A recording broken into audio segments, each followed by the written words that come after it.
আদালতের রায় গেল ২ বাংলাদেশের পক্ষে জানিয়ে ক্ষোভ প্রকাশ করেছেন ইতালির প্রধানমন্ত্রী জর্জিয়া মেলোনি। বাংলাদেশের ২ নাগরিকের করা মামলায় ইউরোপীয় ইউনিয়নের সর্বোচ্চ আদালতের এই রায়ের পর বড়সড় ধাক্কা খেল ইতালির আলোচিত আলবেনিয়া অভিবাসন প্রকল্প।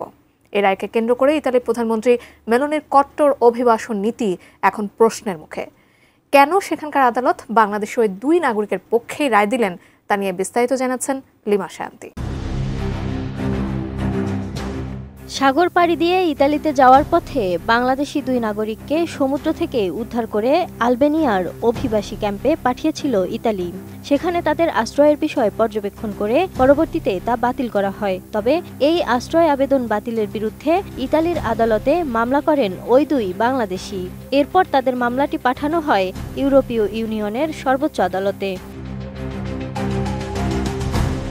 বাংলাদেশকে নিরাপদ দেশ হিসেবে ঘোষণা করাকে চ্যালেঞ্জ করে মামলাটি করেছিলেন ইতালির সরকার। ইউরোপীয় বিচার আদালত সম্প্রতি সেই আবেদনেরই রায় দিয়েছেন। রায়টি বাংলাদেশি ওই ২ নাগরিকের পক্ষেই গিয়েছে।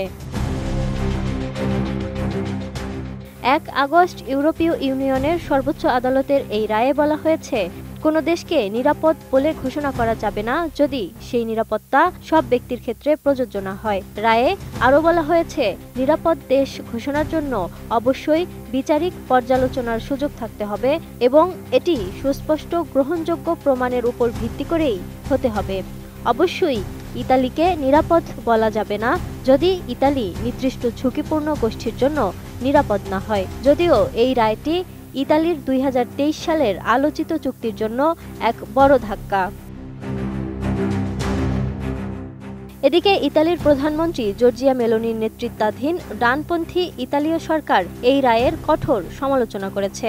তারা বলেছে, ইইউ আদালত জাতীয় সার্বভৌমত্বের উপর হস্তক্ষেপ করছে এবং সীমান্ত নিরাপত্তা ও অবৈধ অভিবাসন রোধে দেশের সক্ষমতা দুর্বল করে দিচ্ছে বলেই দাবি তার। এক বিবৃতিতে দেশটির সরকার জানায়, আদালত সরকার পরিচালিত গভীর তদন্তের চেয়ে বিচারকদের মতামতকেই বেশি গুরুত্ব দিয়েছে। বসুন্ধরা টিস্যু, অশুদ্ধতার বিরুদ্ধে এক বিন্দুও ছাড় নয়।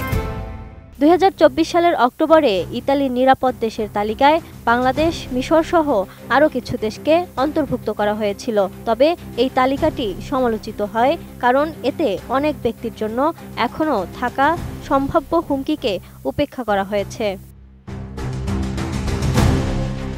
তবে আদালতের এই রায় সত্ত্বেও ইতালি এখনও আলবেনিয়ায় অভিবাসী স্থানান্তর চালিয়ে যাচ্ছে।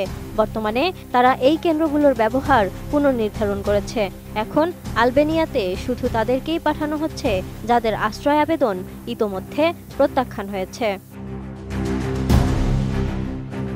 এদিকে বাংলাদেশি নাগরিকদের পক্ষে আসা এই রায়টি ইতালীয় বিচারকদের জন্য একটি বিজয় হিসেবেই দেখা হচ্ছে। Lima Shayanti, desk report, 18 news.